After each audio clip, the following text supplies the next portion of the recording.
So I watched the Motley Crue documentary, The Dirt, on Netflix. And everybody was like, Josh, you got to watch the Motley Crue documentary, The Dirt, on Netflix. And we got to get your take on it because it's a documentary, a biography pick about what they did when they was coming up, right? So before I even watched the movie, I read some reviews.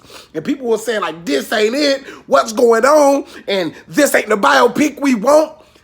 I'm not a film critic. I'm a person that watch movies then explain how I feel to the camera, right? To anybody that gave this biopic a negative review, to anybody, what is wrong with y'all? Y'all need everything to have a deep storyline and have tragedy and have a huge fallout and tears to come out of one eye one time. This is Motley Crue. Listen to their music. Listen to their music. Understand where they're coming from. That is the biopic I would expect after listening to their music, man. These were young boys. They were rock stars. They did what they wanted to do. Sex, drugs, party. In the 70s and the 80s, it was three things to do. Have sex, do drugs, and party. And they were very successful, seeming to me, at all three. No debating, nobody questioning. Well, the acting was very one-dimensional. The character was one-dimensional. You had a drummer that beat drums, a guitarist that played guitar, a singer that sung.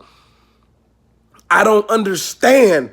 Like, why do y'all think everybody movie gotta be super deep? And they told y'all what y'all want. Y'all really want, okay, well, you know, when he was born, he came out of the womb and his mother held him in a hospital. And at that moment, the doctor said to him, he's gonna be a rocker. That ain't happened. People have normal childhoods. People grow up and then something click in your head and then you get famous and then you throw a bunch of sex, drugs, and freedom to an 18-year-old child. And what that 18-year-old child gonna do? Have sex, do drugs, and have freedom. Luckily, they survived it. Luckily, they were able to tell the story behind it and write it. Luckily, they were able to take care of themselves.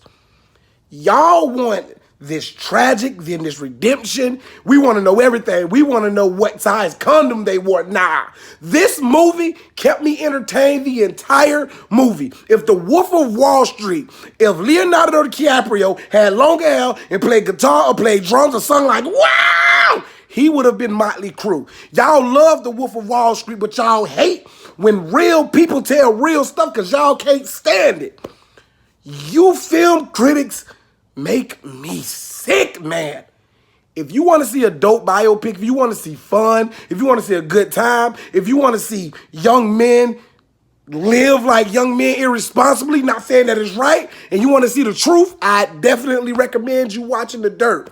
Side note, the way that homie put his chick in her place when she came in and said, that music's too loud and too fast. And his homeboy told him, this is how you gonna play it, and mute her, and he just, made me feel powerful. Made me feel empowered. Because sometimes you gotta fight for your right to party. That's all I'm saying. Girls, girls, girls. And when they fought in that club, when it went down, is this how first show gonna go? Yeah, let's kick their ass. Mighty Morphin, Motley Crue Rangers. I liked it.